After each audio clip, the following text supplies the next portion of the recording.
Introducing Executive Vice Chairman Stephen Holbrook. Let's go! Louder! Come on!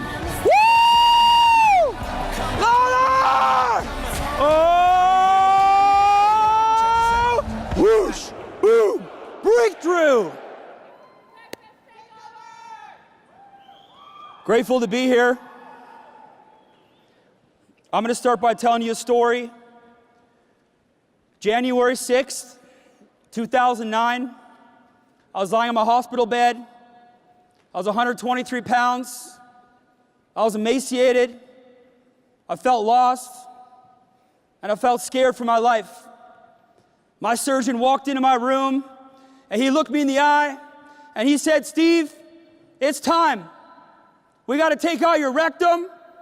We got to take out your colon, and we got to take out part of your small intestine, or you're not going to make it through the month."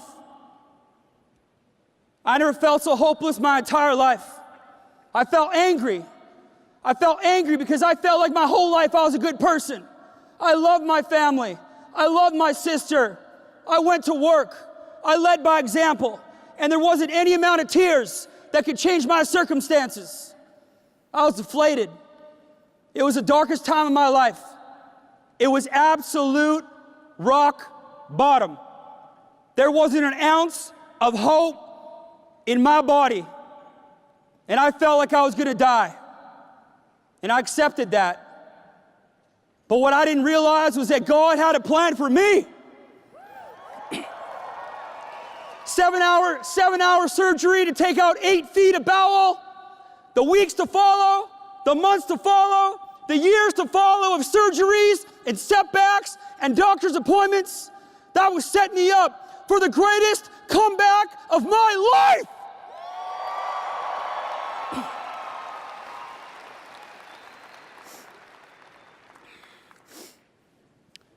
I took all the emotional pain, and I realized that that was simply the price that I was going to have to pay to access the greatness that was on the other side.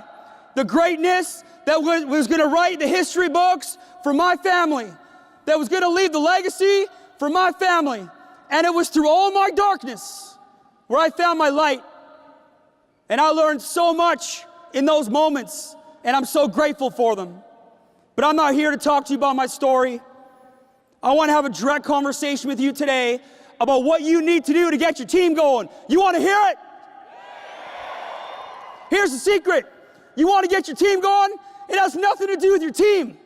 It has everything to do with you taking 100% responsibility for everything that happens to you in your life. Before you can equip your people, before you can build your people, you need to lead your people. And if you're a brand new rep and you've only been with us a short time, that's great news for you, because everything you need to win here is inside of you. But if you've been around a little while, here's the deal. Our new recruits, they don't care about what we did in 2003. They don't care about the base shop that we built in 2006. They can't relate to that. It's unrelatable. And if you want to win in 2017 in the base shop game, I think you need 2 things, and write these down. You need to be relatable, and you need to be a bit vulnerable. People see that, and they believe they can be successful too. Vulnerability is not a weakness. It means you're human. Let me give you an example. There's so many of you in the arena here and the other arena that came here on your last dime. Spent every dollar you had to get here, and you almost didn't make it, but you did. And I respect that. I honor that. That impresses me. I can follow that.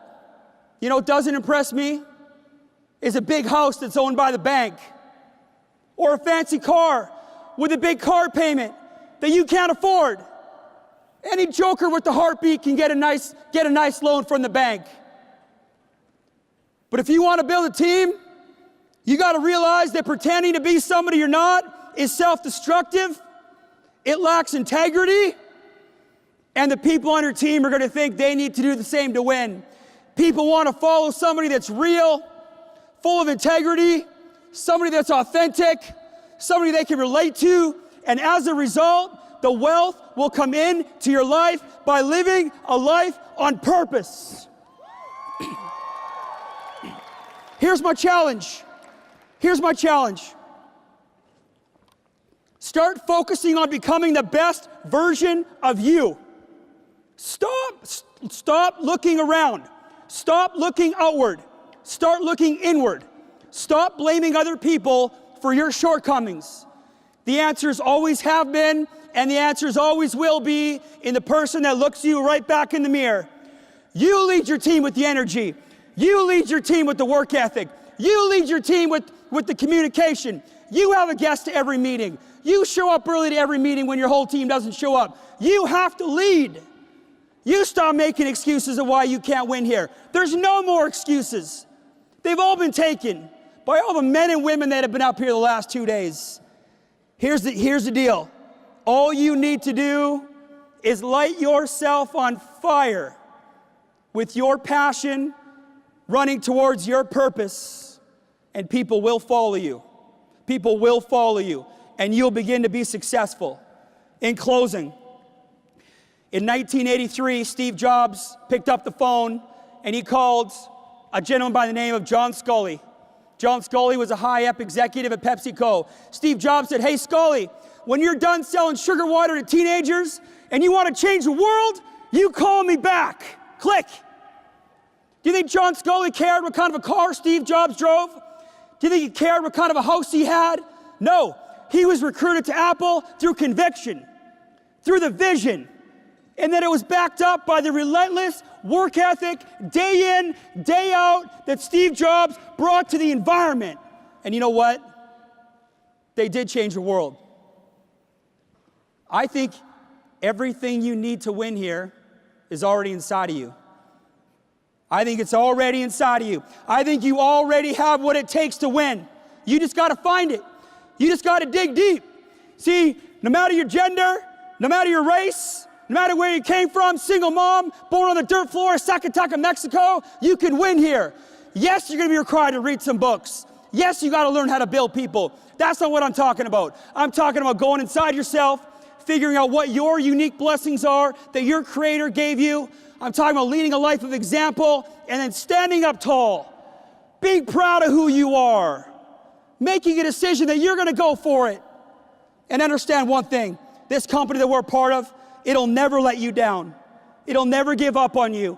And if you thought World Financial Group got in this game to take part, you are missing the message. We didn't come here to take part. We came here to take over the whole deal, the whole industry. And we want you to be a part of it. You deserve to win. We love you. And God bless. We'll see you at the top. Thank you.